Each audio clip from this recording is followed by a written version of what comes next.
perdón que lo diga, de la empresa donde yo laboro, donde me pareció, y concuerdo con que el sexenio de Enrique Peña Nieto terminó justamente cuando fue en el 2014, ¿sí? Con Flatlaya, los 43, el escándalo de la Casa Blanca, en fin, todo eso. Y entonces lo que siguió fue como nadar entre un mar de tiburones y demás. Entonces, lamentablemente, quienes padecen todo esto, pues el pueblo, porque finalmente ellos se defienden, inclusive les preocupa su imagen, un gasto de imagen brutal, demás, pero ya en la realidad poco fue lo que pudieron salvar como pueblo.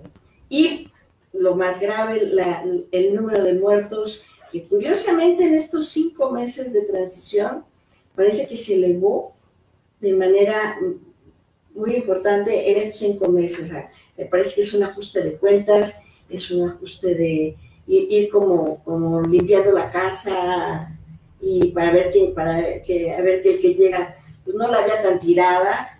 Entonces, creo que son muchas cosas las que marcaron este sexenio triste, fracasado, con la gente desilusionada, y que, bueno, se dio, es quizá la señal más importante, el 1 de julio. Primero, creo que es importante saludar estos ejercicios que Cuadratín atinadamente está realizando, porque permite precisamente conocer diferentes miradas sobre la propia realidad que se está dando. Emma, gracias por este espacio, y creo que debemos de iniciar por algunos elementos. El primero, claramente estamos evaluando de acuerdo a la propia opinión pública, que es un indicador fundamental y es importante destacarlo, sobre todo si consideramos cómo formalmente salen los diferentes presidentes, ¿no? En el caso de Zedillo sale con un nivel de aprobación de 69%, en el caso de Vicente Fox con el 61% de aprobación, Calderón con el 61% de aprobación. Es interesante porque en este momento estamos hablando que, de acuerdo a esta encuesta que aplica Reforma, Enrique Peña Nieto sale con una desaprobación del 68%. Es prácticamente la diferencia entre cuando salen en un buen nivel de aprobación y cuando salen reprobados. Entonces, de ahí vamos partiendo, sin mencionar que en este momento además tiene la figura de un presidente electo que prácticamente opaca estos últimos meses de manera,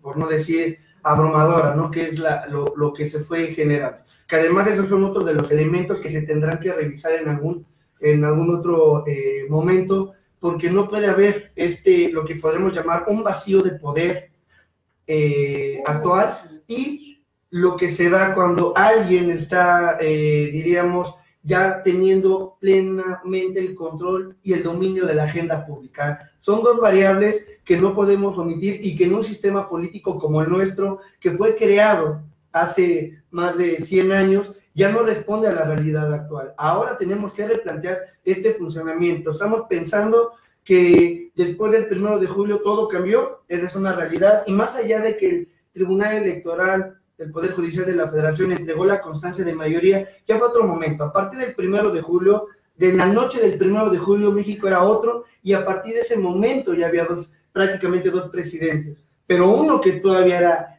era candidato ganador electo, ni siquiera era presidente electo, pero ya empezó a tener el control y el dominio de la agenda pública. Esas son variables que tenemos que considerar en unas futuras reformas. ¿Qué está pasando? Estamos hablando que del 1 de julio al 1 de diciembre son prácticamente 5 meses. Con la reforma 2014 se tendrá en el 2024 una elección en junio y se tomará posición en octubre. Aún así hay meses entre la elección y cuando se toma, diríamos, protesta. Y esto no es saludable, porque entonces, ¿quién está ya llevando las riendas y el control del sistema político? ¿Quién le rinde cuentas a quién? Ahorita, y este caso es particular y es coyuntural, porque claramente mientras el presidente actual sale con una desaprobación o una aprobación del presidente electo, llega, de acuerdo al financiero, con un 66% de aprobación, ¿no?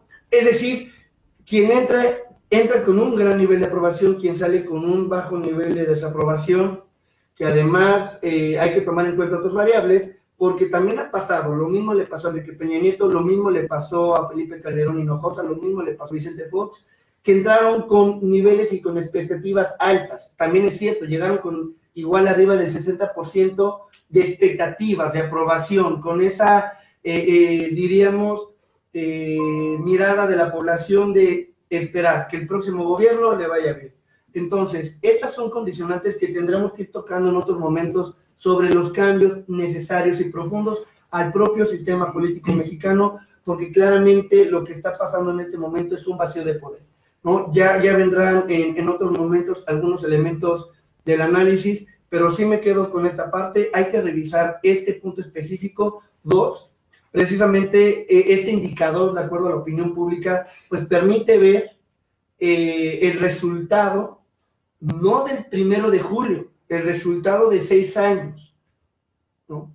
La pregunta de más sería, después de la aprobación de las reformas estructurales, que pareciera ser, fue como ese compromiso, ¿no? Diríamos, del todavía hoy presidente de la República, con los sectores con los que llega con el apoyo, y prácticamente, efectivamente, 2015 tal vez no 2014, pero sí 2015, prácticamente la mitad del sexenio, donde prácticamente se desinfla un gobierno. Pero no es el caso solamente de Enrique Peña Nieto. Lo mismo le pasó a Vicente Fox, y lo mismo le pasa a Felipe Calderón. Mitad del sexenio terminaron en un desinfle de su gobierno, llegaron ya con esta crítica y este cuestionamiento a su gobierno, y es ahí donde tendremos que replantearnos si efectivamente 6 años son demasiados años para un gobierno en las condiciones actuales. Habría que ir replanteando efectivamente otro esquema donde a lo mejor los periodos tengan que ser más cortos, como de 4 años, y con otros temas tabús, que como el tema de la reelección, que después del 2014 ya no es el principal tema, pero sí son puntos muy específicos que tendríamos que ir replanteando en una agenda que no puede tardar mucho, porque la realidad es que ya el sistema político no alcanza a dotarle a un gobernante de legitimidad con el resultado electoral. Muchas gracias, Alfredo. Leodegario, también, bueno, comentábamos la misma pregunta para ti. ¿Cómo ves esta salida del sexenio de Enrique Peña Nieto? Como decían, todavía hoy presidente de la República. Sin embargo, ya lo habíamos visto y se comenta en muchos lados. Es un sexenio muy desangelado, ya esta salida en la que pues pareciera ya tierra de nadie. ¿Cómo lo percibes? Muchas gracias, Emma. Buen día a todo el auditorio que amablemente nos escucha. Saludo también estos ejercicios, al igual que mis compañeros panelistas el día de hoy. Yo creo que este tipo de ejercicios se tienen que fortalecer, y gracias a Cuadratín que los organiza, para que precisamente la ciudadanía informada sea la que el día de hoy, ya con una transformación que todos buscamos y que todos anhelamos, este tipo de ejercicios por la participación de la ciudadanía. Lo que yo coincido precisamente con quienes van antecedido en el uso de la palabra es que venimos precisamente de una larga noche, que son 6 años del sexenio de Enrique Peña Nieto, y afortunadamente pues no hay mal que dure 100 años, afortunadamente estamos saliendo ya y estamos visualizando una luz al final del camino. Lo que se ve en el fondo es precisamente eso, un desconcierto total. Enrique Peña Nieto está endeudado con sus militantes de partido, está endeudado con la gente que apoyó su candidatura, porque, como bien lo percibimos, desafortunadamente en el país lo que se tuvo fueron retrocesos, es decir, la corrupción se agravó de manera muy clara, sistemática, y es importante hacer notar aquí que cuando hablamos de la Casa Blanca de Enrique Peña Nieto, no debemos olvidar también que hay una casa en Malinalco del señor Videgaray, y que hay otra casa también de Miguel Osorio, de las cuales poco se habla. Entonces, desafortunadamente, cuando hablamos de la estafa maestra, tenemos que hablar de Odebrecht también, y también tenemos que hablar de diversos funcionarios públicos que desafortunadamente pues utilizaron precisamente estos espacios de servicio público para enriquecerse y únicamente para utilizar el dinero público a favor de sus intereses. Muy desafortunado, entonces, es el resultado que tenemos. Al final lo que tenemos es un incremento de, cuando menos en el precio de la gasolina, del 80%. Cuando Enrique Peña Nieto asume la responsabilidad, el precio de la gasolina magna costaba 10.70, hoy anda sobre 18.90 aproximadamente. Lo que tenemos es un incremento en la deuda pública. Al final del sexenio de Enrique Peña Nieto, cada mexicano debe aproximadamente 180,000 pesos. ¿Sí? Lo que se tiene también es un número increíble de desaparecidos. Las muertes se superaron en este sexenio por encima de lo que se tuvo al final del sexenio de Felipe Calderón, y el resultado para el país pues es desastroso. Lamentablemente, pues como bien lo he señalado, pues Enrique Peña Nieto tuvo en su gobierno a personas originarias del estado de Hidalgo. Personas que en su momento, yo recuerdo el día precisamente en que asumía Enrique Peña Nieto, yo me encontraba tomando clases de la maestría y uno de los maestros decía, pues le va a ir bien a Hidalgo, qué bueno, y todos tenían esa expectativa y esa esperanza.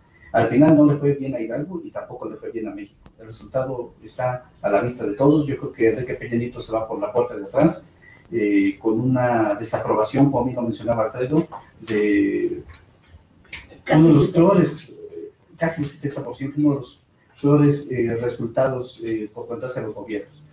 Andrés Manuel llega con una buena expectativa, la aprobación de la ciudadanía, tanto de su candidatura como el resultado que se tuvo del día 1 de julio, generan una esperanza para este país y por el bien de todos, ahora sí que ojalá que vaya bien. Muchas gracias. Precisamente ya tocabas esos puntos de los escándalos, también ya los tocaba, y bueno, pues también han brillado en redes sociales, en los medios de información, estas reuniones que ha tenido Enrique Peña Nieto con Andrés Manuel López Obrador. ¿Qué se espera respecto a estos escándalos? ¿Realmente va a haber una indulgencia a Enrique Peña Nieto? ¿Ustedes la esperan? ¿Creen que realmente se dé? ¿O empezará esa cacería de brujas a todas las personas que estuvieron envueltas en los escándalos de corrupción, no solamente Enrique Peña Nieto? Uy, la pregunta de los 64, ¿sí?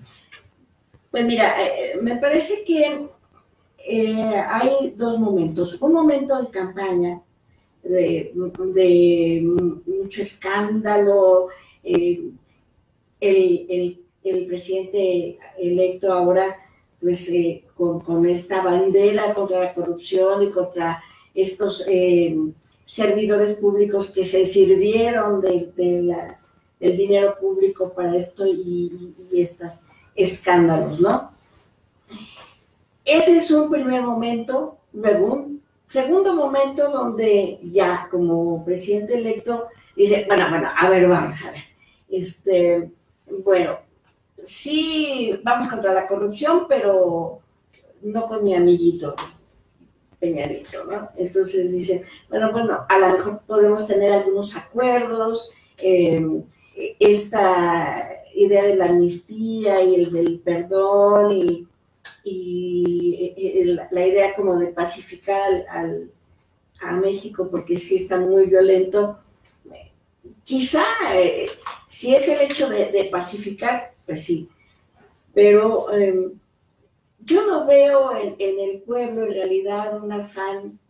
Sí lo hizo, digamos que de la manera institucional, ¿no? Es decir, castigarlos con el voto, pero yo no veo al pueblo tampoco con esta idea de la cacería de brujas en contra ni de Peña Nieto ni de sus allegados, ¿no? Hay algunos que ya están cubiertos por el fuero, y entonces pues ahí sí va a estar, 6 años van a estar ahí como medio complicados para que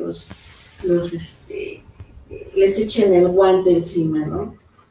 Y bueno, un último momento donde dicen que bueno, que es maravilloso, que el presidente saliente es una súper buena persona, que bueno, pues a lo mejor hubo actos de corrupción, pero igual se puede perdonar. No veo yo, cuando menos en el inmediato, como una idea de ir tras estos funcionarios corruptos. lo decía Andrés Manuel, vamos a consultarle a las personas si quieren o no que se tomen cartas en el asunto. No lo sé, la verdad es que yo en lo inmediato no veo esta idea de ir tras los funcionarios y mucho menos esta cacería de brujas tal cual, ¿no? No sé, si adelante. Bueno, es una pregunta muy interesante y yo creo que efectivamente un momento es la campaña, otra es el gobierno y sobre todo las condiciones que se puedan ir presentando, sobre todo considerando factores externos, ¿no? Como los cambios en los mercados durante el periodo gubernamental 2018-2024, que también son factores que hay que tomar en cuenta. Yo creo que en este momento, si bien va a entrar Andrés Manuel López Obrador con un amplio nivel de aceptación, de aprobación y de expectativa, esto puede ir cambiando con el tiempo. Y esto también va a ser como factores que pueden ser utilizados para seguir elevando los niveles de legitimidad. Hay que tomar en cuenta que los últimos presidentes, desde por lo menos Carlos Salinas de Gortari, han buscado ante la llegada con pocos niveles de legitimidad, buscaban legitimarse, ¿no? Salinas con el tema de meter a la cárcel a la Quina, que es líder petrolero, el propio Ernesto Zedillo metiendo a la cárcel al mismísimo expresidente, el hermano del expresidente, en el caso de Raúl Salinas. En el caso de Fox, que llega con mucha legitimidad, lo primero que le pasa es que se le escapa el Chapo, por cierto. Entonces, Felipe Calderón, ante los niveles de desaprobación, empuja la reforma político-electoral 2007-2008. En el caso de Peña Nieto, a pesar de que llega con 8 puntos de diferencia entre el primer y segundo lugar, aún así necesita dotarse de legitimidad ante los cuestionamientos, y viene todo el tema el caso del Bastián Gordillo, y claro que buscaban dar golpes contundentes de autoridad y de legitimidad. Ahorita no va a ser el caso, es un escenario muy similar por la amplia expectativa generada de que es el primer gobierno de izquierda que se conoce formalmente en la historia, por lo menos contemporánea en México, y no necesita ese golpe de autoridad en este momento, ¿no? Yo creo que los retos son más grandes en este momento a los que se va a enfrentar el próximo gobierno. ¿Por qué me refiero a grandes retos? Porque hay una deuda pendiente que, aunado a la corrupción, está también dominando la opinión pública y que claramente preocupa, como es el tema de la violencia social. Estamos hablando que en este momento, cuando se despide uno de los sexenios con amplios niveles de violencia social y donde prácticamente se dispara eso que fue en el periodo de Felipe Calderón, que por cierto Marco Cortés dijo que les fue mal, ¿no? Como gobiernos, tanto el de Fox como el del PAN y el de Calderón, lo cual es un tema que hay que plantear, ¿no? Porque al final un partido es creado para gobernar, y si hoy día un dirigente lo cuestiona, ahí es otro tema del análisis que tendremos que tocar necesariamente, porque cuál va a ser el papel de la oposición, de los partidos que en ese momento van a llegar, diríamos, disminuidos y en crisis. Esto lo comento porque también son variables. No va a tener en este momento una oposición Andrés Manuel durante el inicio de su periodo. El otro elemento, decía, es la violencia. Estamos hablando que Felipe Calderón se despide de su sexenio con un promedio de más de 21,000 homicidios dolosos. Este sexenio se va a despedir por arriba de 25,000 homicidios dolosos, ¿no? Llegando al pico más alto precisamente en el 2015, en el 2017, con más de 28,000 homicidios dolosos. Es decir, los niveles de violencia en México se dispararon. Ahí hay un tema. Comentaban un poco el tema de la gasolina. Bueno, se dispara prácticamente más del 100%. Cuando inicia el periodo, base que el 1 de diciembre del 2012 la gasolina estaba en 9.82 pesos y ahorita está en 19.99, ¿no? Prácticamente pegándole a los 20, ¿no?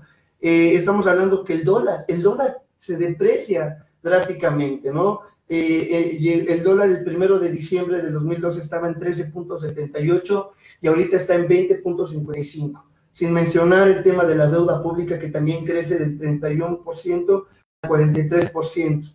El tema de la inflación es donde prácticamente se tienen los mejores resultados. El 4.18 solamente aumenta a 4.65 y el crecimiento anual del 3.39 con el que se llega se termina con un 2.12, y ese es un tema necesario tocar, porque el tema del crecimiento es lo que puede ayudar a reducir los niveles de desigualdad.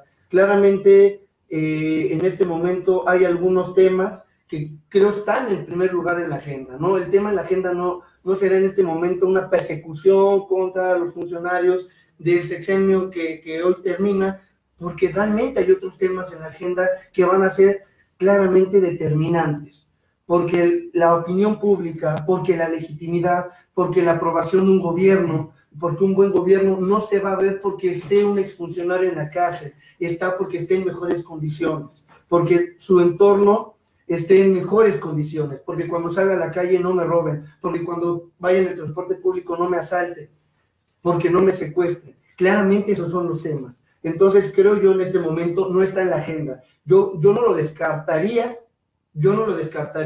pero en otro momento. También insisto, considerando cómo se vaya desenvolviendo a lo largo del periodo gubernamental. En este momento yo creo ni siquiera es la prioridad, porque no es tampoco la prioridad de la sociedad. Ahorita la sociedad quiere vivir mejor y esto incluye mejores condiciones económicas y paz y estabilidad y cohesión social.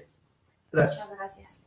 Lo mismo para ti, ya dieron su punto de vista, los cuales, bueno, pues están muy similares en cuestión de que posiblemente, pero no por el momento. ¿Tú qué piensas? Entonces, ¿tú de verdad crees que Andrés Manuel y Enrique Peña Nieto ahorita miguis, somos amigos, todo lo que pasó en campaña quedó olvidado, hasta que no el pueblo me reclame otras acciones porque yo le empiece a fallar? ¿Cómo tú ves esto?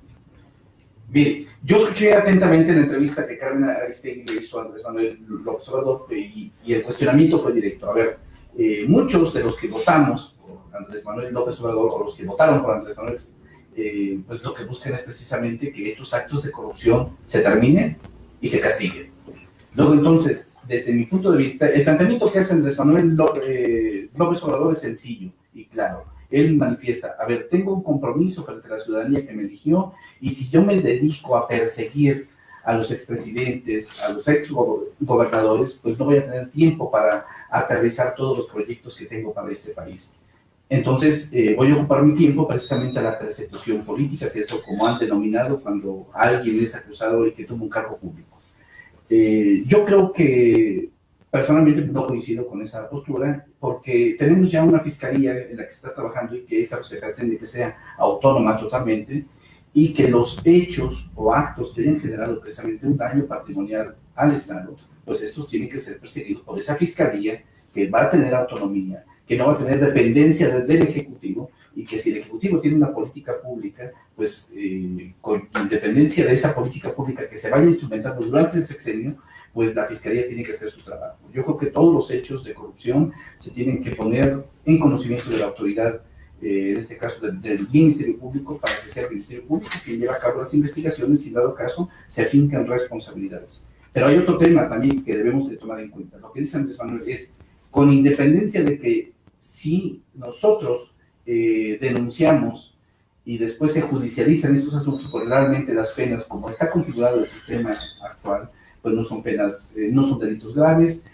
son resarcimiento de los daños hacia el Estado y pues no hay prisión en estos casos. Entonces, lo que ellos están planteando precisamente es una reforma del artículo 19 constitucional, con la cual tampoco coincido, porque es ampliar el catálogo de delitos que ya están contemplados ahí. Precisamente el nuevo sistema de justicia penal lo que hace es que solamente los delitos graves que atenten realmente por su condición vayan en contra de los delitos, perdón, del Estado, de la vida de las personas, que afecten gravemente los derechos que se tutelan en la protección del derecho penal, pues sean considerados como delitos graves. Y entonces ahora lo que está planteando precisamente es una reforma al artículo 19 constitucional para ampliar este catálogo de delitos y que desde mi punto de vista, pues lo que trae consigo es ir en contra precisamente del espíritu de la reforma del sistema de justicia penal. ¿Tú consideras que sí debería haber esta persecución? Una persecución como tal, no, pero tampoco debe de haber impunidad. Es decir, si las personas que asumen las nuevas responsabilidades de la administración pública federal al llegar detectan irregularidades, y estas irregularidades obviamente ponerlas a conocimiento de la autoridad competente, porque si no se incurre en otro delito, que es precisamente los delitos de omisión.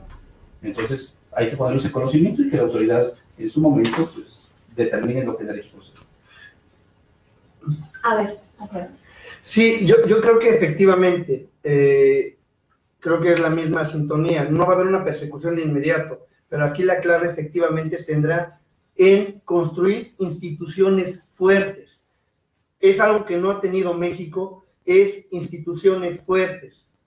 Que efectivamente la Fiscalía pueda hacer su trabajo, y no es un asunto del presidente, que la Fiscalía haga su trabajo. Por eso el tema de tener una Fiscalía autónoma es clave, pero no solamente la Fiscalía, todas las instituciones del Estado deben de estar fuertes, por encima de gobernadores, por encima de presidente, por encima de presidentes municipales, por encima del amiguismo, del compadrazgo. Tenemos que construir, creo que la clave y algo, un legado que podría tener ese sexenio y cualquier sexenio en este momento en México es, el legado sería tener instituciones fuertes, en el cual no tiene que haber una persecución, simplemente alguien que robe recursos públicos, alguien que esté atentando contra el patrimonio del Estado, esté siendo, diríamos, sancionado, porque de lo contrario, vamos a continuar un esquema de impunidad. Entonces sí creo que la clave será en ir construyendo instituciones fuertes, y ese creo que es un reto no menor, porque implica en prácticamente los 3 niveles de gobierno realmente construir instituciones fuertes. ¿Para qué? Para que realmente no tengamos un país en la cual todo va a ser centralizado y en la cual al final están por encima los grandes liderazgos, los grandes dirigentes, cuando lo que tenemos que tener es instituciones fortalecidas y que se investiga quien se tenga que investigar, para que efectivamente no se tenga que estar en un esquema de impunidad, que eso tampoco a nadie le favorece. Si bien es cierto, pareciera ser que la percepción de la ciudadanía en este momento no está pensando en una persecución política, pero tampoco debe de quedarse este vacío de impunidad. Es que lo que escucho es que es una contradicción, ¿no? O sea, porque por un lado, sí las instituciones fuertes, me parece que es cierto, pero sin embargo hay, en algún momento, el mismo gobierno que va a entrar está de pronto minando, está poniendo en entredicho a algunas instituciones. Entonces, ¿dónde está este nivel de fortaleza de esto que garantizaría el Estado de Derecho, inclusive en el gobierno, ¿no? O sea, me parece increíble, por ejemplo, que se hable de la inseguridad brutal que hay en el país y se esté pensando echar abajo o tirarla a la basura a la Policía Federal, por ejemplo, ¿sí? Porque con sus asegúnes y demás, me parece que era de una de las instituciones con mayor aceptación en cuanto a su desempeño. Entonces, y de pronto dicen, no, pues ya se va. O inclusive la cuestión de seguridad del presidente, ¿no? O sea, no, ya no quiero que me cuiden ellos, ¿no? Yo me voy a cuidar solito. Entonces, está en contra de está dando señales de que no es del todo cuidadoso y respetuoso de las instituciones, sino las está un poco cuestionando. Entonces, me parece que hay como muchísimos asuntos delicados que van a entrar con Andrés Manuel López Obrador. O sea, los indicadores internacionales donde dicen saquen a los inversionistas, saquen su lana porque pues esto no es seguro. En fin, hay como muchas señales de que pues, no se sabe cómo va a estar, ¿no? el gobierno y parece preocupante y delicado, ¿no? Ahora, por supuesto hay que darle el beneficio de la duda, ¿sí? Por supuesto. Pero ¿cuántos años llevamos con el beneficio de la duda al inicio de cualquier administración y que nos llevamos, híjole, bueno, nos falló otra vez, ¿no? Habría que ver. ¿Tú piensas, perdón, sí. ¿Tú piensas, verdad, entonces de lo que me dijiste nada más para aclararlo, es que Andrés Manuel, esto que quiere ir cambiando, como tú dices, esta falta de respeto ante las instituciones, ¿Crees que sea más que nada por el contento de la gente, para él estar bien con la gente, a quien más adelante vamos a tocar el tema, pero ya le está pidiendo consultas ciudadanas para todo, pero pues también se ve como muy a conveniencia de él? ¿Tú piensas que también esta falta de respeto, como tú lo manejas en las instituciones, sea parte de esa estrategia? Sí, por supuesto, me parece que más allá de pensar con seriedad en cómo vamos a llevar un gobierno, porque no es nada fácil. Yo no me imagino en los zapatos de López Obrador en este momento, con el país como le entregan. No sé si ustedes vieron una caricatura el día de hoy de que Peña Nieto le entrega el país así por en pedacitos, ¿no? Entonces, me parece que López Obrador se sacó la rifa del tigre en este gobierno, como están en este momento las condiciones. Y sí, parece como que hay declaraciones, inclusive acciones a modo, como para irse acomodando, pues mientras se ve como para dónde, ¿no? Yo le decía alguna vez a algún gobernante, le digo, es como cuando tienes un carro nuevo, ¿no? Y entonces ya está todo el carro nuevo, y ya están todos arriba, nos vamos a pasear y demás, pero el que lo va a conducir no sabe manejar y no encuentra las llaves. Y entonces dices, a ver, ¿hasta cuándo, no? Esperemos que sí. Ok, a ver, Leo, ¿qué? Sí, solamente para ilustrar dos casos emblemáticos que yo creo que se deben de tomar en cuenta cuando hablamos de denunciar los actos de corrupción. Uno es el caso de Nuevo León, donde cuando Jaime Rodríguez Calderón llega al gobierno, una de las demandas de la ciudadanía es que se juzgue a Rodrigo Medina. El saqueo que hizo Rodrigo Medina al estado de Nuevo León es de tantos millones de pesos, por lo tanto, ese enojo llevó a Jaime Rodríguez Calderón a ser gobernador. Luego entonces, lo que hace precisamente Jaime Rodríguez es crear una fiscalía anticorrupción y precisamente que se lleven a cabo todas las diligencias para efecto de poder, en su momento, poner a disposición del juez a Rodrigo Medina Calderón. La historia ya no la sabemos. Hasta el momento no ha podido ser sentenciado por ninguno de los delitos por los cuales ha sido perseguido. Bien, el otro caso que tenemos es el caso de Chihuahua. Ahí tenemos a Javier Corral, que ha dado una batalla, y yo creo que es un caso emblemático porque Javier Corral lo ha dicho de frente en una persecución de los actos de corrupción de su antecesor. Pues creo hasta este momento han sido las fiscalías más eficientes. En unos días más tendremos noticias sobre Javier Duarte y también sobre César Duarte, que está en el extranjero, pero que seguramente se van a destrabar ahí en la Secretaría de Relaciones Exteriores para efecto de que pueda ser traído y juzgado acá en Chihuahua.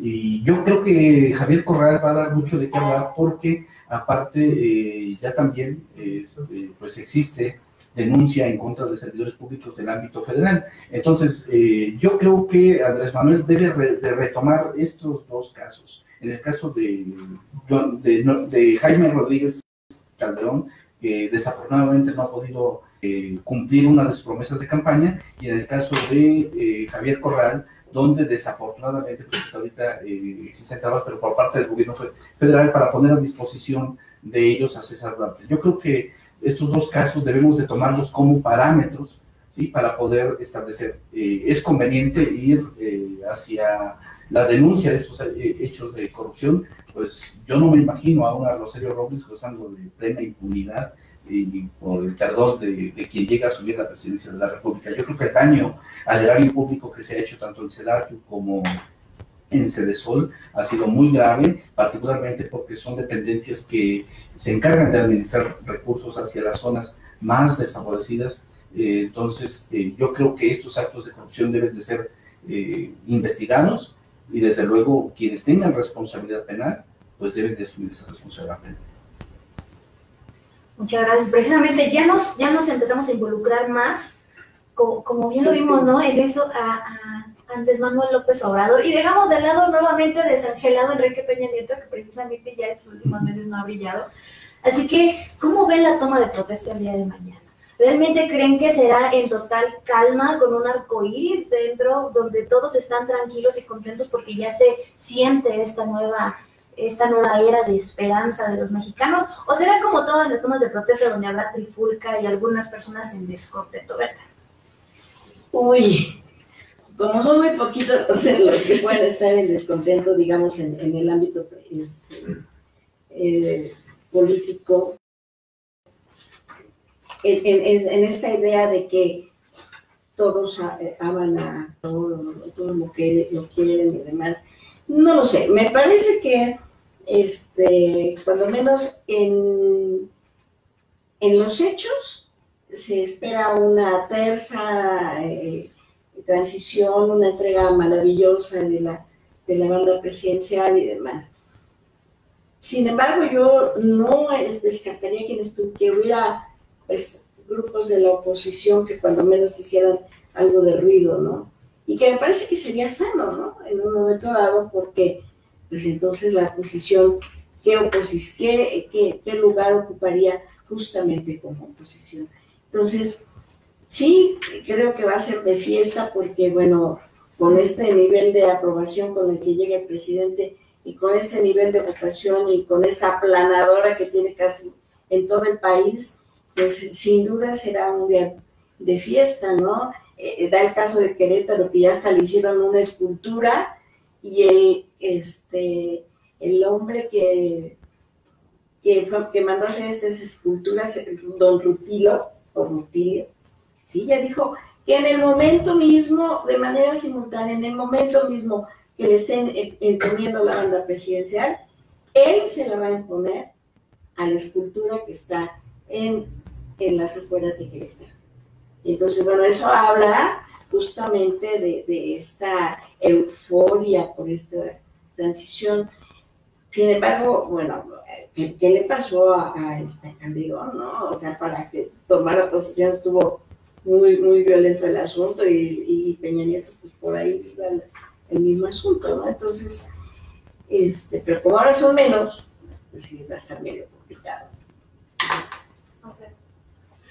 Son condiciones diferentes, me queda claro, y por eso mencionaba que tal vez el tema que habría que analizar a profundidad es el papel de los partidos políticos, su presencia en el Congreso, y bueno, son coyunturas distintas. A lo que pasa con Felipe Calderón, bueno, es que él llega con una elección sumamente cuestionada, obviamente, además con un Congreso más dividido, con un resultado electoral claramente cuestionable.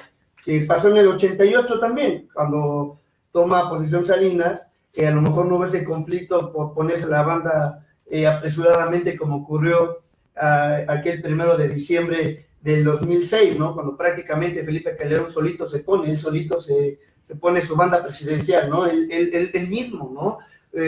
Por las condiciones en que llega y además lo que él genera también. Porque ahorita se cuestiona el tema de las consultas, la cancelación, pero él mismo sin legitimidad, provocó a la población en su momento. Cuando todavía decía, haya sido como haya sido, llegué, deslegitimando todo ese movimiento en el que le pedían el voto por voto, casilla por casilla.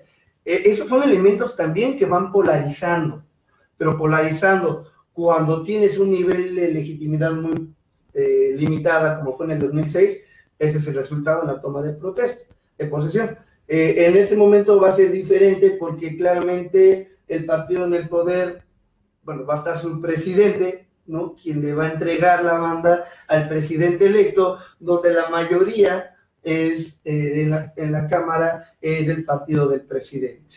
Que pueda haber voces de inconformidad, claramente lo va a haber como en todas las tomas de posesión, pero además son como dos momentos, el que va a ser la parte solemne en el Congreso y el evento que va a ser en el Zócalo y en el encuentro con jefes de Estado. Entonces, más bien yo creo que la pregunta será, ¿cuál va a ser el papel de la oposición, no solamente el 1 de diciembre, sino en los siguientes años? Claramente todo sistema político necesita y requiere una oposición, ¿no? Y partidos fuertes, que es algo que no tuvimos durante 70 años con el sistema de partido hegemónico pragmático, y eso fue lo que generó también que México no creciera en ningún sentido.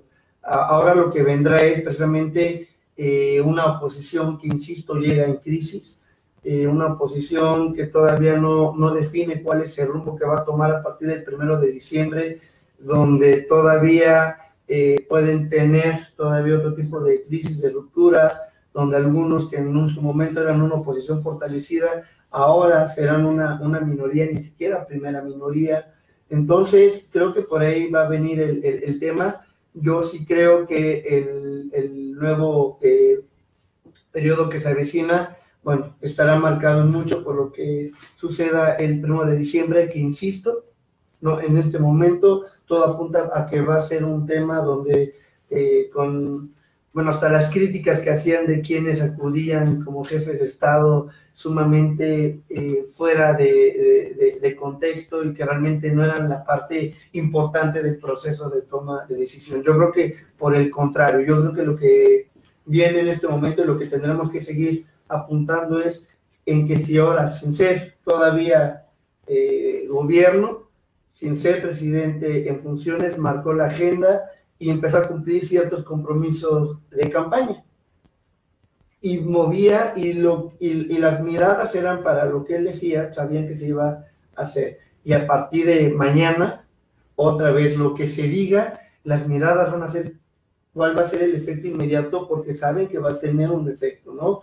Digo, hay algunos temas que en este momento decía de campaña y que sin todavía ser presidente en funciones, ya se estaban cumpliendo. La cancelación del nuevo aeropuerto, el tema de las pensiones, por ejemplo, la ley de salarios máximos, de la mano del Congreso claramente, pero eran sus compromisos. Entonces, ahora la expectativa tal vez se puede aumentar a partir del 1 de diciembre, precisamente porque ya ahora sí ya es el presidente en funciones. Entonces, yo no veo que sea una complicación lo que pueda ocurrir el día de mañana, por el contrario, más bien va a ser como un momento donde la sociedad ahorita está involucrada y va a tener una expectativa, tal vez como no ve que ocurra el día 1 de diciembre, precisamente por escuchar el mensaje y escuchar cuáles van a ser ya las acciones inmediatas ya de Andrés Manuel López Obrador como presidente en funciones. Total calma, entonces. Yo no veo que haya condiciones para un esquema de violencia y polarización social, ni siquiera en la Cámara de Diputados. Leodegario, ¿cómo sientes mañana la toma de protesta? ¿Cómo crees que se va a percibir? Bien, pues yo considero que va a ser un día de júbilo para quienes durante muchos años, particularmente acentuados de 1989 para acá, siempre estuvieron en las calles con actos de protesta y mañana van a estar en las calles pero con un acto de fiesta. Entonces, sin duda va a ser un día de júbilo para todos ellos, quienes históricamente han tenido una visión diferente después de 1983, que ya se efectúa la política económica neoliberal implementada en este país, y que hay una oposición muy fuerte precisamente, que lo que significa la llegada de Andrés Manuel es romper con esa política económica que se tenía y también con una política social totalmente diferente, y ese planteamiento central del gobierno de Andrés Manuel, es decir, romper, como él dice, quitar de tajo a la corrupción. Entonces, lo que visualizo es una sociedad el día de mañana de fiesta, contenta y con una nueva esperanza. ¿Y qué significa esto? Tenemos que verlo también en el contexto internacional. Cuando Al Gore participa con una candidatura para la presidencia de Estados Unidos, lo hace en el 2005, y lleva a cabo una campaña que ya supimos después fue una elección muy competida en contra con George Bush, y que pues a él evidentemente se quejan sus seguidores de un fraude. Después tenemos el caso mexicano con Andrés Manuel López Obrador, y hay una gran diferencia. Al Gore se dedica a actividades de su vida privada, algunas obras de carácter social, pero Andrés Manuel lo que hace es recorrer el país. Desde el 2006 hay un recorrido permanente de Andrés Manuel que lo lleva otra vez a una candidatura en el 2012, en la cual hay una candidatura muy fuerte, un cuestionamiento muy fuerte. Recordemos que era el peligro para México, y después lo que hace es, en lugar de desistir o de dar por concluida esa batalla frente a sus adversarios políticos, lo que hace es otra vez recorrer el país y va organizando a los ciudadanos en un partido político que hoy denominamos Morena, y con este partido político, ya una vez que se obtiene su registro, empieza a participar en los procesos Esto sin duda tenemos que recordarlo porque el día de mañana llega toda esta lucha que él emprende y que es muy valiosa, porque hay que decirlo así, es un hombre que tuvo la esperanza en el pueblo, de que el pueblo iba a respaldar sus ideas frente a toda una marabunta de descalificaciones, de acciones en su contra. Logró sobreponerse para que el día 1 de julio tuviera un respaldo de 30 millones de votos y el día de mañana asume esta responsabilidad como presidente de la República. Otros casos que tenemos también en América Latina, bueno, en el caso de Brasil, por ejemplo, también fue el caso de Luis Ignacio Lula da Silva y Evo Morales, ¿no? Que han encabezado estos grandes movimientos que forman un parteaguas en la historia de la vida política del país. Entonces yo creo que el día de mañana es un día de fiesta para quienes coinciden con un replanteamiento de esta política pública que hemos vivido, particularmente de 1983. Espero que no sea crudo después. Ojalá que no.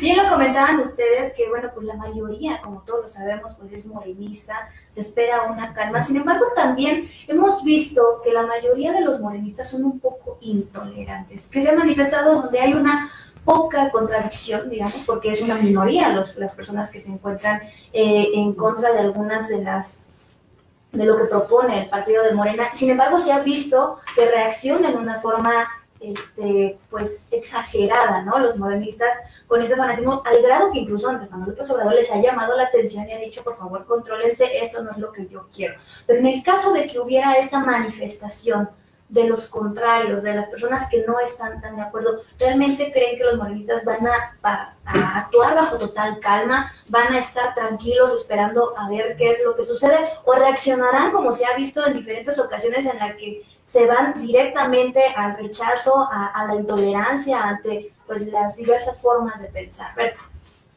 Otra vez es una pregunta interesante porque sí, efectivamente, de pronto ha habido manifestaciones incluso de confrontación dentro del mismo, ha pasado en el Congreso en estos últimos 5 meses, bueno, en el tiempo que ya han estado en funciones, donde se ve una respuesta así un poco agresiva en ocasiones hacia quienes no están en acuerdo con ellos. Sin embargo, me parece que en las últimas semanas ha habido como una especie de, si no una llamada de atención tal cual, porque bueno, es un poder autónomo, pero sí como una llamada a que sean, pues menos se confronten, menos peleen, más bien al diálogo, más bien escuchar, el retiro de la propuesta última de la modificación para que Paco Ignacio Taibo II asumiera el cargo como funcionario, aun cuando no es mexicano por nacimiento.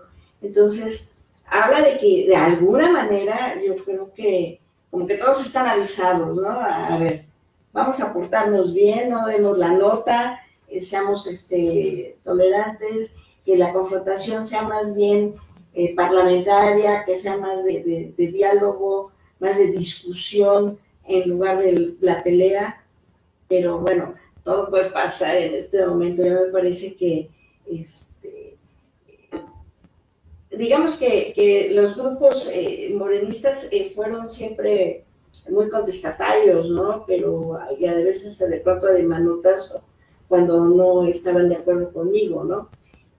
Pero yo creo, en el caso de Hidalgo, por ejemplo, me parece que más allá de las peleas, llegar ya de pronto a acuerdos, inclusive la posición que asume el gobernador de, pues estoy en acuerdo con lo que dice el presidente, llama mucho la atención, ¿no? Desde, cuando menos en Hidalgo, no sé, en otros estados.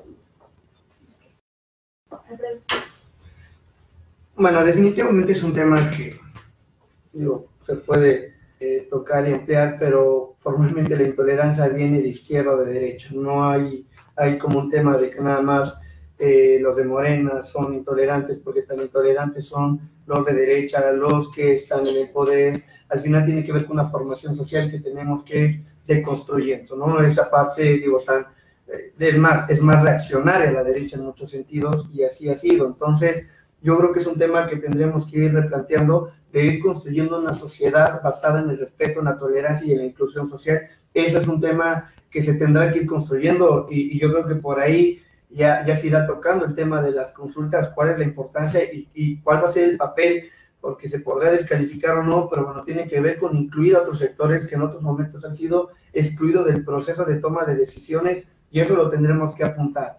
Lo que va a ocurrir en otros estados, bueno, yo creo que es parte de las dinámicas nacionales, donde sí en este momento, más bien los que podrían estar en contra o ser una oposición formal, que es insisto, una actividad de los partidos, el tema nacional es que no han aparecido. O sea, no han aparecido, que ni siquiera no levantaron la mano en esa denominada marcha, que sí le llamaban, ¿no? O sea, marcha de los fifís, marcha de la derecha, que es válido las marchas, ¿no? Lo decíamos, qué bueno que se manifiesten. A lo mejor no lo habían hecho, ¿no? Qué bueno que hay una sociedad activa, ¿no? Eso fortalece y genera contrapesos adecuados. Lo cierto es que en eso que se fue generando en este tipo de manifestaciones y de confrontaciones, al final venía del otro lado. Entonces yo sí creo que tendremos que ir construyendo una sociedad basada en el respeto, en la inclusión, y decía, los partidos en estas marchas opositoras a un presidente electo, ¿no? Qué interesante, o sea, cómo era el manejo de la agenda pública, que te manifestabas en contra de un gobierno que no era gobierno todavía, porque todavía, es más, ahí hasta le daban mayores dosis de legitimidad, como diciendo, ya está teniendo el control de la agenda pública, y los partidos estuvieron ausentes, cuyas declaraciones de sus dirigentes no tuvieron un eco precisamente entre la sociedad, prácticamente ni siquiera encabezaron ni se metieron en esta marcha. Ese es un indicador interesante. Entonces, lo que pueda darse en otros estados, como el caso de Hidalgo, las coyunturas eran diferentes, porque estamos hablando que era otro tipo de rivalidades, otro tipo de confrontas en el caso del Congreso local, y que además la pauta y la marca de lo que vendrán en los siguientes años, precisamente en lo que se podría tener como culminación en el 2022. Pero esa es otra coyuntura, son otros actores, son otros escenarios, y claramente esto se tendrá que ir, va a tener otra dinámica a partir del 1 de diciembre, ya con un gobierno federal, ya nuevo, ya con otra clase política que estará al frente de la administración pública, al frente hasta de los diferentes partidos, tanto en el poder como oposición. Entonces, esto vendrá otra dinámica, y que en el caso específico del Estado de Hidalgo, ahorita podría parecer una relativa calma, y que no va a durar mucho, porque vendrá precisamente la renovación de ayuntamiento 2020, luego 2021 diputaciones federales, y bueno, lo que podríamos llamar una elección histórica, que podría ser la del 2022. A ver, Leodegario, ¿tu opinión? Sí, yo lo que visualizo es,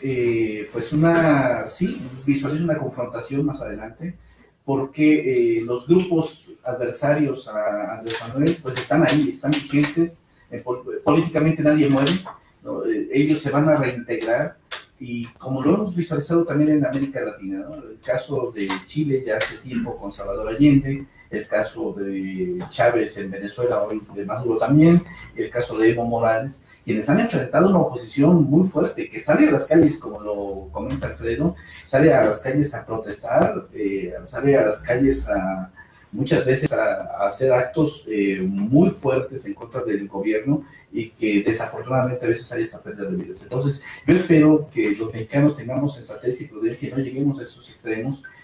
Tanto lo comentaba Alfredo, tanto de izquierda como de derecha hay polarización en muchas ocasiones, y hay temas muy álgidos que seguramente se van a tocar más adelante. Viene el tema de la Guardia Nacional, que Andrés Manuel ha decidido someterlo a consulta.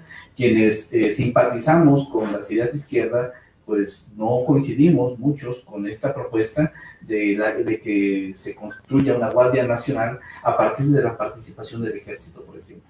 El hecho de que él haya tomado una decisión de que el Ejército permanezca en las calles ya se contrapone precisamente a una lucha que se ha venido manteniendo de quitar al Ejército de las calles. Es decir, que la función policial, hay instituciones, como bien lo comentaba Berta, la Policía federal, con todos los asegúnes que tenga, hay muchísimo dinero invertido, hay personal que puede ser utilizado precisamente para contener toda la violencia que se ha ido generando en el país. Andrés Manuel, yo creo que debe visualizar, desde mi punto de vista, este problema en todo su contexto, es decir, la participación que han tenido las fuerzas militares en diferentes países, incluido México, pues no siempre ha sido una participación con respeto a los derechos humanos, por ejemplo.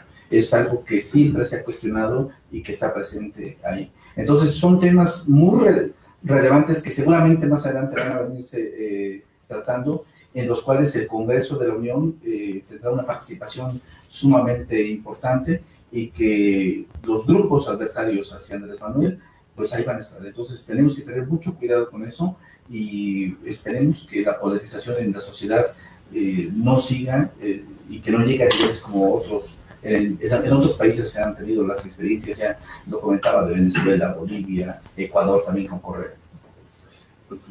¿Algo que Alfred?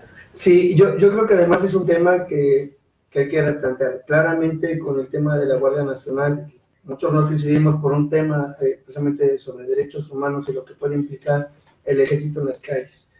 Y tenemos que mencionarlo porque sabemos que es una decisión tal vez tomada, y por eso es importante seguir, ¿no?, de manera activa, ¿no?, en esta parte para estar, ¿no?, cuidando lo que pasa en el espacio público.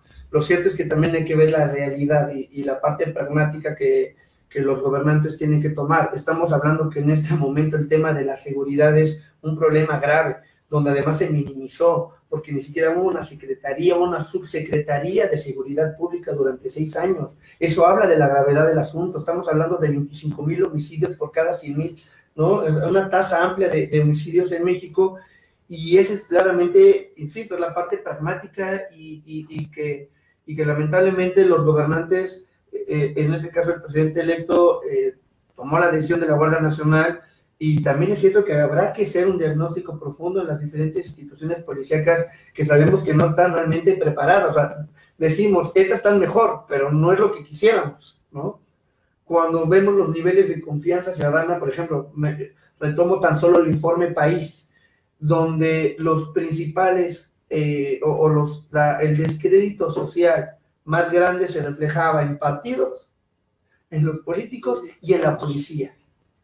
Qué complicado cuando los políticos y los partidos son el principal enlace gobierno-sociedad, y cuando la policía tiene que estar atendiendo y velando por la seguridad pública, por la seguridad ciudadana. Yo creo que de entrada el primer acierto es regresar a una Secretaría de Seguridad Pública con una seguridad ciudadana, y habrá que mantener, estar pendientes de lo que pueda pasar con el tema precisamente de la Guardia Nacional, porque además lo que esperamos claramente es que se tengan resultados inmediatos en materia de seguridad, pero que esto no vaya en detrimento. Digo, sabemos que por más que la autoridad diga no va a haber violaciones a derechos humanos, estamos siempre, ¿no?, en situación de vulnerabilidad, y más en una sociedad como México, donde más del 50% de la población está en pobreza, donde más del 80% tiene carencias sociales.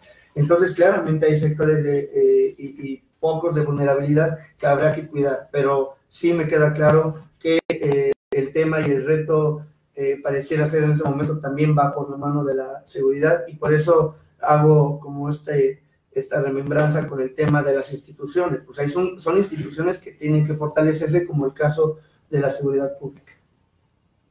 Berta, ¿algo?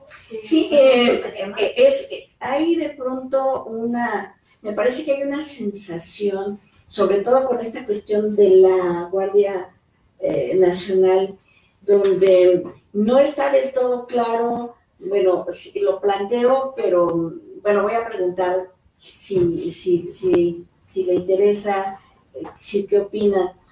Les hago una reflexión. En la última consulta que hubo, nos decía la gente, iba y medio participaba. Yo decía, bueno, vengo a participar porque debo participar, pero no tengo muy claro qué es lo que nos están preguntando. Entonces, parece interesante, pero creo que la sociedad aún no está del todo preparada, por un lado, como para que le pregunten qué tengo que hacer. Y segundo, no hay toda la información que se le proporcione a la ciudadanía para saber qué va a responder. Entonces, en el caso de la Guardia Nacional y el problema de la seguridad, es que hay como este sentimiento de que no se sabe a ciencia cierta qué es lo que va a ocurrir, si efectivamente se va a plantear ya como una propuesta seria o esperando que la ciudadanía nos diga si sí o si no, pero cuando la ciudadanía no sabe exactamente ni cuáles son las funciones de la Guardia Nacional, ni cómo va a funcionar. Entonces, creo que hay como una sensación de que no se sabe hacia dónde se va en este tema. Seguramente, yo no dudo que el gobierno actual ya tenga como claro, o cuando menos ya tenga una idea de por dónde tiene que ir. Sin embargo, esta sensación como hasta de desprotección de la misma ciudadanía, pues, no deja ver claramente hacia dónde va en cuestiones de seguridad. Y eso es muy preocupante. Claro que sí. Hablábamos precisamente de estos temas de la intolerancia, la inseguridad, pero tú tocaste ese tema muy importante de la inclusión, ¿no? Cómo han estado incluyendo a los ciudadanos en estos temas que, pues generalmente nosotros solamente veíamos cómo tomaban las decisiones y que en este nuevo sexenio, en este próximo sexenio, que ya comienza el día de mañana, pues está viendo cómo se toma en cuenta la opinión de los ciudadanos. Decía Berta que pues también se está tomando la opinión de gente que no sabe qué opinar, ¿no? Prácticamente pudiera ser eso. ¿Ustedes realmente creen que haya una transparencia como tal? ¿Las personas que van a votar van influidas por alguien? ¿O ellos realmente, bueno, aparte de que muchos no conocen del todo el tema por el cual ellos van a decidir, pues van porque llevan una obligación hacia el partido al cual ellos eligieron? Me parece que son las dos cosas, ¿no? O sea, hay como es tan abierta, porque así debe de ser una consulta, pues va de todo a la consulta, ¿no?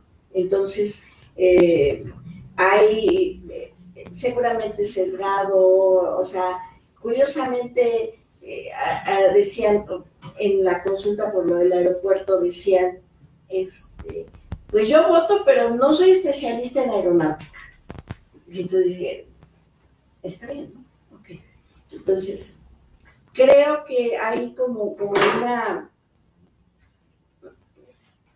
esa participación, hay el sentimiento de que sí, qué bueno que me están tomando en cuenta, qué bueno que me piden mi opinión, pero parece que no, primero no es claro porque no saben, no tienen toda la información de lo que están preguntando, uno. Y lo otro es que cuestionan si la transparencia de estas consultas, o sea, como que ha sido una experiencia de muchos años de que las elecciones, pues, o las consultas en este caso, pues sí, votamos, pero en realidad no sabemos cuál fue el resultado real. Entonces, yo creo que ahí la metodología en cuanto a la consulta debería ser inclusive más clara, pues para saber que de lo que yo estoy opinando lo van a tomar en cuenta. Pero a veces 2 millones de opiniones de pronto para sistematizarlas y aterrizarlas está canijo. Bueno, me queda claro que yo no creo en las oligarquías, ni en los gobiernos aristócratas, ni en el gobierno de unos cuantos que son sabios. Estamos pasando una etapa, y comentaba Berta, en algún ejercicio periodístico donde la población tal vez no tenía muy claro, pero se están involucrando y necesitamos involucrarnos e involucrar a mayores sectores de la población al proceso de toma de decisiones. Es invariable. ¿En qué momento vamos a iniciar en la construcción de una sociedad formada e informada? Se tiene que empezar y se tiene que mejorar estos instrumentos, claro que tiene que ocurrir, pero tiene que involucrarnos los tomadores de decisiones. y nos tenemos que involucrar y apropiarnos del espacio público. Yo creo que hay mucho que seguir trabajando en este tema, porque además se habla de las consultas ciudadanas. Tramposamente, quienes cuestionan el tema, algunos sectores económicos, ¿no? Algunas élites cuestionan el tema de las consultas ciudadanas, pero no mencionan también el consejo, o no, el consejo consultivo que va a poner Andrés Manuel, precisamente con algunos sectores y con algunos liderazgos económicos y políticos, que también es otra consulta que va a tener, ¿no? Es decir, él va a consultar, creo yo, de manera inteligente para su gobierno, precisamente para dotarse de legitimidad. Se consulta con este sector, con las élites, y consulta con el resto de la sociedad. Él mantiene este mecanismo permanente. Yo dudo mucho que lo que ya esté consultando con la sociedad no haya consultado también con estos sectores. Por eso vimos que después del tema de la consulta del nuevo aeropuerto, no hubo realmente una respuesta abrumadora de los sectores empresariales. ¿Por qué? Porque ni siquiera se ampararon, ni siquiera, digo, eso es interesante porque habla de que hubo un diálogo en ese sentido. Sí es importante mencionar entonces que tenemos que avanzar hacia la construcción de una sociedad más activa y más participativa. Ese es el primer paso. Yo pongo como ejemplo lo que ocurrió con el denominado Pacto por México. Reformas estructurales, 11, en las cuales prácticamente fueron acordadas por 4 personas, 3 liderazgos de partidos, un secretario de Gobernación, el presidente, 5, y ya. ¿El resultado cuál fue? Ese alejamiento gobierno-sociedad, ese alejamiento partidos, se vio el 1 de julio, porque formalmente el 50% que no votó por los partidos que firmaron el Pacto por México, ahí está el resultado. Incluía partidos de derecha y uno de izquierda. ¿Qué es lo que está pasando en este momento con las consultas ciudadanas? Que bueno, tal vez votó en la primera consulta más de 1 millón, en la segunda cerca de 1 millón. Y se tocaron temas como el caso del Tren Maya, como el caso precisamente de la plantación de árboles frutales, apoyos sociales, el nuevo aeropuerto, etcétera, etcétera, ¿no? Diferentes, más de 10 tópicos se tomaron en consulta. A lo mejor algunos no tenían muy claro, pero ya empezaron a saber qué está pasando y que ese dinero público, que el dinero público se va a tomar en cuenta en eso. Que el gobernante, ¿no? Como todo tomador de decisiones, le puede ayudar a dotarse de legitimidad, claramente, ¿no? Pero lo cierto es que por lo menos más sectores de la población empiezan a mirar al gobernante y van a empezar a cuestionar en algún otro momento, porque entonces, si es una decisión aprobada y una decisión en la que están siendo tomados en cuenta, le darán seguimiento. Y creo que eso puede ayudar, insisto, a un proceso en el cual se tomará en cuenta la participación ciudadana. Yo espero que el tema de las consultas no se quede tan solo como una iniciativa de un liderazgo, de un gobernante a partir de mañana, sino que se vayan a institucionalizar y que realmente se hagan los cambios necesarios para que esto se dé. Actualmente las consultas populares, de acuerdo a como está en la ley de consulta popular, es prácticamente inviable para la ciudadanía que pueda ejercer este derecho. Estamos hablando de piden el 2% de firmas, cuando para formar un partido político piden el 0.26% de firmas. Uno es para ser consultados y el otro es para ser partido y después luchar por el poder político. Es totalmente distinto e irracional y marca el alejamiento gobierno-sociedad. Entonces sí, creo que se debe de avanzar hacia mejorar el mecanismo, fortalecerlo y lo que diríamos institucionalizarlo para que más allá del 2024 y para que más allá de a nivel federal, a nivel estatal y municipal, la sociedad sea tomada en cuenta en el proceso de toma de decisiones. Leodegario, ¿tú qué piensas al respecto de esto? Bien, yo coincido con quienes van a ceder la palabra en el sentido de que este tipo de participación ciudadana que se está generando a partir de un nuevo gobierno que toma en cuenta la opinión de los ciudadanos a través de una consulta para formular sus políticas públicas, pues nos habla de un gobierno abierto que ya doctrinariamente se ha venido trabajando más o menos desde que se hace una reforma a la Constitución de Brasil de 1988. Después en América Latina viene otra modificación en Bolivia en 1991, después en Colombia en el 94, y que aterriza en México en el año 2003, y ahí empieza este tema de la participación de la ciudadanía, precisamente para formular políticas públicas. Uno de los estados que más ha trabajado el tema de la participación ciudadana es Nuevo León.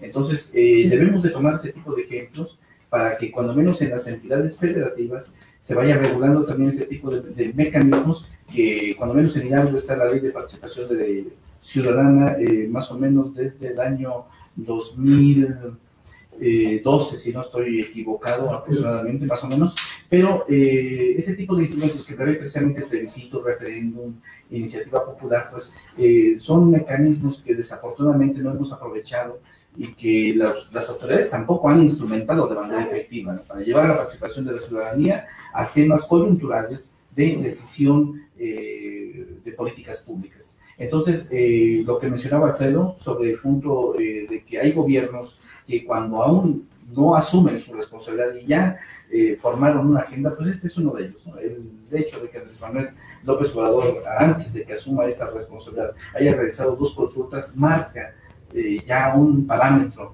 respecto de los próximos gobiernos que vamos a tener, y que sin duda es preferible siempre este tipo de mecanismos que se usan de participación ciudadana a la imposición autoritaria de una decisión. Mucho se habló sobre el tema energético, donde tuvimos en estos mismos espacios en los cuales hoy nos encontramos a supuestos expertos como David Penchina, que nos venían a decir de los beneficios de una reforma energética. Hoy, desafortunadamente, todo ese cuento que vino, que nos contó y que nos dijo que nos iba a traer la reforma energética, pues brilla por su ausencia. Es decir, no tenemos nosotros actualmente no tenemos el beneficio prometido por esas reformas estructurales que se hicieron. Entonces, es momento, yo creo, de tomar en cuenta la opinión de los ciudadanos. Desde luego, yo coincido con Berta, que sea una opinión informada, es lo que se tiene que hacer primero. Es decir, que la ciudadanía esté plenamente informada respecto a la decisión que se va a tomar, informada respecto de los beneficios y también de los posibles perjuicios que se vayan a ocasionar en estas decisiones. Entonces, coincido plenamente también con Alfredo, la participación de la ciudadanía es sumamente importante y es preferible a eso, a todo lo que se ha hecho con anteriores gobiernos, por ejemplo en el caso de Fobaproa, donde Andrés Manuel, precisamente siendo presidente del PRD, promovió una consulta para decidir si la ciudadanía elegía precisamente que la deuda de los bancos se cargara a los ciudadanos mexicanos. Entonces, yo lo considero viable, es apropiado mencionar que tenemos que reformar las leyes para que este tipo de instrumentos estén debidamente regulados y que esas decisiones, si van a ser vinculantes, pues también puedan ser controvertidas y que tengan un control constitucional. Precisamente, bueno, algo de lo que han tocado todos en este tema es sobre que los ciudadanos deben de estar informados para poder participar en estas consultas ciudadanas, porque como muchos lo ven, estas consultas no servirían de nada o hasta cierto punto se notan manipuladas por la información que ya les dieron terceros a las personas que van a votar y que hasta cierto punto estos temas ya están decididos. ¿Qué pasa? Una respuesta rápida. ¿Creen que sea una estrategia de Andrés Manuel para lavarse las manos, así como Pilatos, y decir, ustedes tomaron la decisión, un sí o un no? Sí. No. A mí no es, sí. Sí. Bueno, pues ahí está para todos ustedes y para despedirnos y que ustedes agreguen un comentario final, ¿qué es lo que esperan para el próximo sexenio? Pues mira, yo la verdad creo que sobre todo la cuestión de la seguridad a mí particularmente me preocupa mucho. Y yo creo que Andrés Manuel se va a enfrentar a una realidad que rebasa en mucho lo que le puedan haber contado y haber visto en este momento. O sea,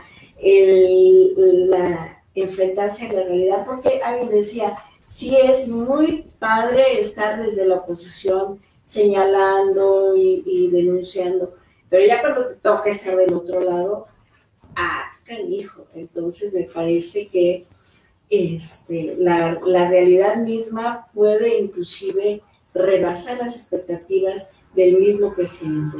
Entonces, habría que ver yo no sé, en alguno de los medios internacionales lo calificaban como muy parecido a Bolsonaro ahora, entonces hay que ver qué tan mano dura, sin llegar a ser un dictador, pero que esa mano dura que pueda en verdad ir con todo contra la delincuencia, ¿sí? Yo coincido, o sea, yo creo que los mexicanos tienen la necesidad urgente de salir a la calle y estar seguros, o sea, es inconcebible que tengas que decir, yo lo abordé en una de las columnas que escribí, que no es posible que tengas que decir, me robaron pero no me pasó nada. O sea, entonces pues hay que apelar a que se regrese a este México tan increíblemente generoso, además, donde la delincuencia está más allá, está haciendo todo esto. Y si me permiten hacer un llamado también, hace algunos días se habló de la inseguridad de los médicos, sobre todo pasantes, para poder atender a la gente en comunidades marginadas. Y hay cosas que no se saben, por ejemplo, el hecho de que hay escuelas privadas que están ya cerrando que sus alumnos de medicina vayan a comunidades marginadas por la inseguridad. Entonces, los médicos tienen que estar seguros de ejercer su profesión, de ayudar a la ciudadanía, los maestros que no sean maltratados en comunidades, y que no sea verdaderamente un delito cruzar por una comunidad sin que te vean feo, o sin que de pronto te señalen por ser delincuente aunque no lo seas, ¿no? Entonces, la seguridad yo creo que será el tema toral de este próximo gobierno. Muchas gracias, doctor. Alfredo, ¿qué esperas? Sí, sin duda alguna, la expectativa, yo como la mayoría de la población, es alta, sobre todo porque el parámetro es el sexenio que termina hoy. La ventaja o la parte positiva de entrada es de que, por ejemplo, era el único candidato, salvo Rodríguez Calderón, que tenía experiencia ya, ¿no? Realmente, al ser jefe de gobierno de la Ciudad de México. Entonces, se espera que realmente tome decisiones acertadas, precisamente para mejorar la calidad de vida de México, que sabemos en este momento implica la seguridad, implica derechos sociales, implica realmente el mejorar la economía, pero todo va de la mano. Aquí el asunto es que se espera un avance gradual. No, en 6 años ningún gobierno puede revertir prácticamente todo. Eso es una realidad. Hay que ser realistas, hay que ser conscientes y decirlo como es, siendo objetivos. Es complicado, por ejemplo, todos los rubros, ¿no? A atacarlos y atenderlos. Yo creo que en este momento puede ser interesante cuál va a ser realmente la primera acción ya formal a partir del 1 de diciembre. Puede ser el tema de la seguridad, porque además es un tema que va de la mano del crecimiento económico, porque más allá de la cancelación de una obra o no, las inversiones van a estar realmente de la mano de que tengan la seguridad de que no los van a robar, que no los van a extorsionar. Entonces, el asunto de combatir la corrupción, tienes 2 opciones: o te dedicas y te enfocas a combatir la corrupción que ya está, que yo creo que deben de crecer las instituciones y que le den seguimiento a todos los actos de corrupción antes del 1 de diciembre, pero el asunto es si el tema económico, porque además la meta, como hemos visto, el crecimiento económico fue del 2%, tenemos que sí llegar a algo que no conocemos, y por más que hablen de las bonanzas del gobierno de Calderón, de Fox, de Zedillo, de Salinas, no se ha tenido un crecimiento sostenible más del 4%, y creo que ese es un reto importante. Y decimos 4% cuando otras economías que buscan realmente revertir los niveles de desigualdad y buscar un desarrollo económico real, hablan del 8%, del 10%, del 6%. Hay estados que tienen mayor crecimiento en el país. pero de manera desigual, y además lo que aportan, ¿no? Que bueno, el tema de Querétaro en este momento además hay un tema de inseguridad muy fuerte que también ya empieza a impactar al crecimiento económico. Entonces yo sí creo que por ahí va a venir de la mano el tema de combatir la inseguridad, combatir la corrupción que pueda generar las condiciones adecuadas para detonar el crecimiento económico, y yo espero que se tenga un crecimiento económico. Creo que la expectativa que se tiene no se ha ido por el tema del crecimiento económico. A nivel nacional, diferentes medios, analistas, hablan de todo menos del crecimiento económico. Por el contrario, cuando lo tocan, dicen que va a haber, ¿no? Que no va a haber crecimiento económico, que va a haber inflación, tratan de asociar al presidente electo con el tema de otros gobiernos nacionalistas, Portillo, ¿no? Yo creo que esos espacios, esa política económica ya no va a estar. Lo cierto es de que si se logra generar conjuntar estas variables y se mejora el crecimiento económico, realmente se va a poder reducir los niveles de desigualdad de manera marginal. Tiene un equipo económico interesante, digo, el tema de Gerardo Esquivel es una persona sumamente preparada y además con una visión social, entre otros, que creo que puede contribuir, y sin haber sido realmente tal vez el tema ni de campaña, ni de gobierno en transición, puede ser tal vez esto que a lo mejor en 6 años nos veremos y platicaremos. Ojalá realmente estemos sentados y estemos sentándonos a decir, hubo un crecimiento mayor al 4% y ese será un gran logro para México. Perfecto. ¿Qué esperas? Bien, pues citando a Andrés Manuel López Obrador, lo que mencionó: justicia, seguridad y democracia. Eso es lo que se espera en este nuevo gobierno que está por inaugurar el día de mañana, su entrada hacia el Poder Ejecutivo. ¿Y qué es lo que se espera, presidente, no? Es lo que te comentaba, justicia. En el tema de justicia, sin duda, es que no exista más impunidad, pero también que exista respeto a la independencia judicial. Este respeto a la independencia judicial significa respetar la decisión de los tribunales, acatarlas, desde luego, y no al sometimiento de los jueces, ni del Poder Ejecutivo, ni de ningún otro poder, de tal forma que ellos puedan precisamente aplicar los criterios y las disposiciones jurídicas que actualmente se encuentran vigentes y las demás que se vayan, siempre y cuando estén acordes a lo que establece la Constitución. Por eso es que en este tema particularmente yo creo que se debe de centrar la lucha para que se independice totalmente el Poder Judicial. Lamentablemente los antecedentes que tenemos no es precisamente de una independencia del Poder Judicial, sino de un sometimiento de los demás poderes al Poder Ejecutivo. Y lo que ha prometido y ha tenido como propósito Andrés Manuel, de acuerdo a lo que ha escrito él en sus libros, es que lo que busca precisamente es el fortalecimiento del Poder Judicial para que con plena independencia y autonomía tome las decisiones que la ley prevé. Entonces, eso es lo que esperamos. En el tema de democracia, pues una democracia participativa, desde luego, pero también en el mejoramiento del nivel de vida de todos los ciudadanos.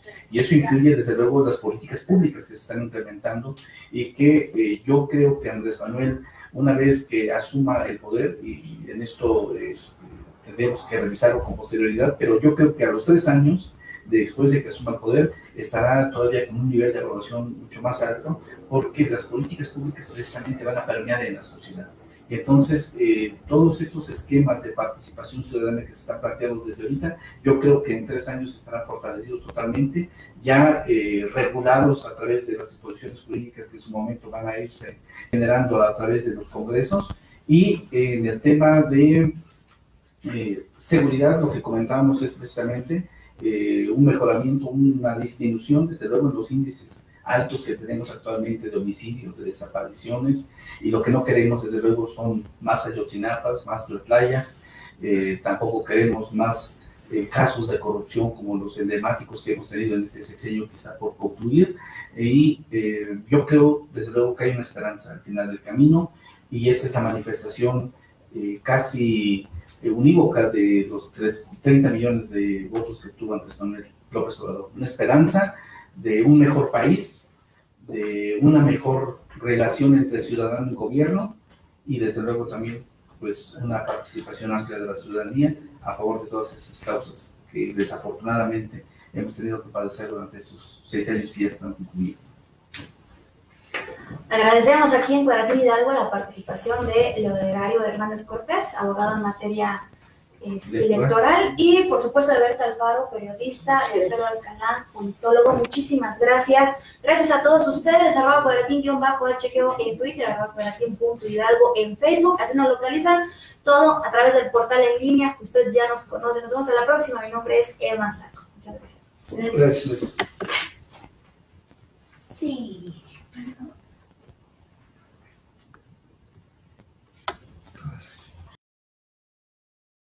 Bien. Cuando me pueda